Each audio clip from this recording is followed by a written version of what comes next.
This was my wedding, my sister there in the corner. For Greg Skaggs, these are the special times with his sister Telina Huffman that will stay imprinted in his memory. That's a picture of her with my niece when she was a baby. She had a huge heart, and I've said it over and over that she had more love to give than anybody else that I know. She just never found the right person to love her the same way. Last week, Telina was murdered, shot dead by her husband, Eric. Not long after, Eric turned the gun on himself. The biggest thing I want people to realize is that, domestic violence is a very real thing. It's not the forefront of the news unless something really traumatic happens. But it's like the ugly secret in everybody's family that people don't want to talk about. More than half of the women killed by gun violence are killed by family members or intimate partners. Telina's death was one of at least 67 gun incidents related to domestic violence that occurred last week, according to the Gun Violence Archive, a website that tracks gun incidents in the United States. We're seeing they will shoot themselves, they will shoot their kids. Fortunately, we've been seeing several more where we see murder-suicides occur, and the kids are in the house. Across the country, gun violence on the whole has surged in recent months. For one full week, in partnership with the Gun Violence Archive and our owned stations and affiliates, ABC News examined the numbers. More than 1,100 incidents, more than 400 dead, roughly 900 wounded. We're seeing numbers that up until last year we had literally not seen since the early 90s. 3-2, swing and a miss. We saw it begin Saturday, July 17th, as we started our investigation. Gunshots outside of Nationals Park. But far and away from the cameras, a quiet tragedy unfolded in Utah. We had two friends, a 13-year-old and a 15-year-old, who had agreed to meet up and sneak out. One of them had brought a firearm. Lance Moorhead, just 13, accidentally shot dead by his 15-year-old friend. Later that night, a mother and her baby caught in the crossfire at a corner store in West Philadelphia, wounding a 1-year-old. I'm tired of this. I'm sick and tired of this. Day after day, we saw so many children affected by this violence. One boy shot in a bedroom. And the bullet just went through the wall, went through his head. Tristan Jaden Rosas in San Antonio, Texas, was only 15 and playing video games, hit by a stray bullet. I should have been there, because when you promise a kid that you're gonna protect them, that's a promise you can never take back. Altogether, an unspeakable toll. More than 39 dead, 94 wounded under age 18, and of the deceased, 6 children under 12. The violence stretched from rural areas to urban cities. It's been a minute since I've done this. In Philadelphia, we roll along with the police. A small number of streets infected with gun violence. We see this corner store out here. I would have come up in person. There were 6 people shot. So this is another corner here where we have multiple shootings. That night, the streets were quiet until they weren't.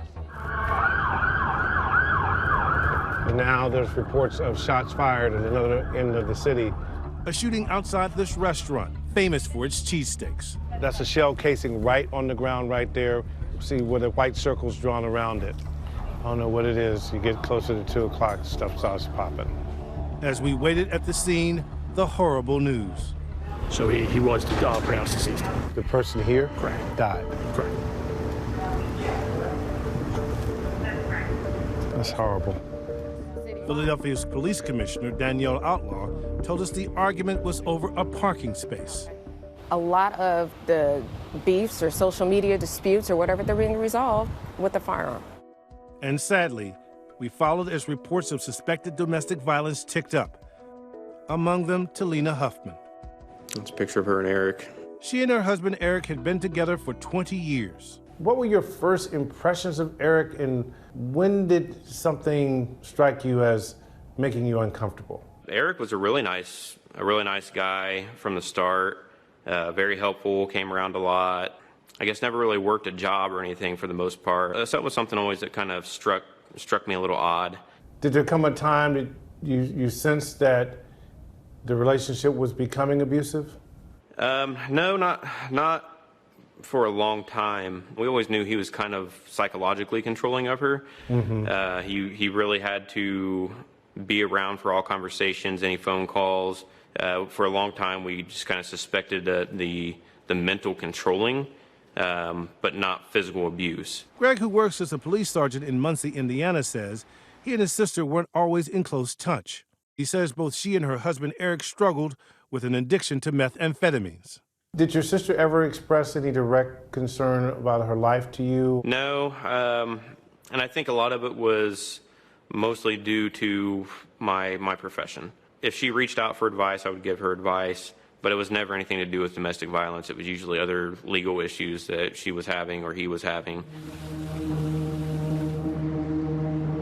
On July 19th, in Gas City, Indiana, just 6 days after Telina turned 43, she and Eric were passengers in a vehicle being driven by Eric's father.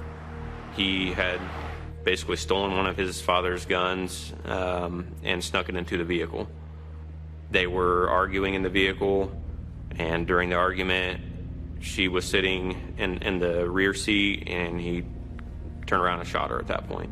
Eric's father starts fighting Eric for control of the gun, crashing his car into parked semi-trailers in the process. Eric regained control of the firearm at that point and turned it on himself, committing suicide. I sense from you a little regret in the sense that you wish you had known more. Am I reading it right? Very much so. One of the comments I had made to my wife was like, this is my job to protect people. This is my job to save somebody from this. And this is my sister. This is family to me. And it's a personal failure to me. I wasn't able to do that for her. And that's a burden I have to carry now. According to the National Domestic Violence Hotline, the presence of a gun in domestic violence situations increases the risk of homicide for women by 500%. Why is it important for you to tell this story to help America understand how often, A, domestic violence is happening, but also when you put a gun in the mix, it just makes for a lethal situation? I mean, I will upfront say that with him sneaking a gun into the vehicle, he had every intention of killing my sister that day. For me, had it not been a gun, he probably would have taken a knife. He had every intention of killing her that day. In the week we tracked, the shootings related to domestic violence were horrifying. In Minnesota, 32-year-old Amanda Schroeder was found dead by police in an apparent murder-suicide. Soon after she called 911 to report her partner had been drinking and throwing things around the residence, and that she was unable to leave. In Indiana, late at night, 29-year-old Joseph Banks was killed by his boyfriend, 23-year-old Trevor Danafel. Trevor then turned the gun on himself. And in Kansas, a domestic dispute resulted in a woman and her child being kidnapped. While they were fleeing, he shot at the vehicle. He hit one of them, which was the child. These instances are just a snapshot of the violence. Mark Bryant, who runs the Gun Violence Archive, says there are so many other shootings that involve domestic violence that we don't even know about. If there's someone shot, the most important takeaway for that shooting is that they were shot.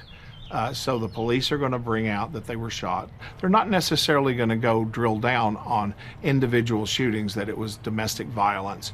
And that's the important part to the report. Too often, domestic violence cases go unreported. Unfortunately, I don't think there's enough resources out there for the victims of domestic violence where they can really feel like they can be safe and get away. Just because a lot of times there's financial stability, there's stability for children involved, or how are they going to be able to support themselves and their families at that point if they're alone. If you had some advice for people today in terms of warning signs and what to do, what would you tell people to do? Definitely reach out to them. Let them know that they have support, whether it's friends, family, the community. There are other programs that are out there. We have battered women's shelters and things like that in place for them and their family to be able to go to. Help walk them through the legal aspect of it, because it can be a little overwhelming. As Greg lays his sister to rest, we might ask ourselves, When is enough enough? So many wounded, so many lives lost. The best thing I can do for my sister at this point is to take such a negative tragedy that's happened and try to make something positive out of it. And my hope is to bring more attention to domestic violence in the nation. And even if I never know about it and it saves one life, it's made it worth it to me. Hi everyone, George Stephanopoulos here. Thanks for checking out the ABC News YouTube channel. If you'd like to get more videos, show highlights, and watch live event coverage, click on the right over here to subscribe to our channel, and don't forget to download the ABC News app for breaking news alerts. Thanks for watching.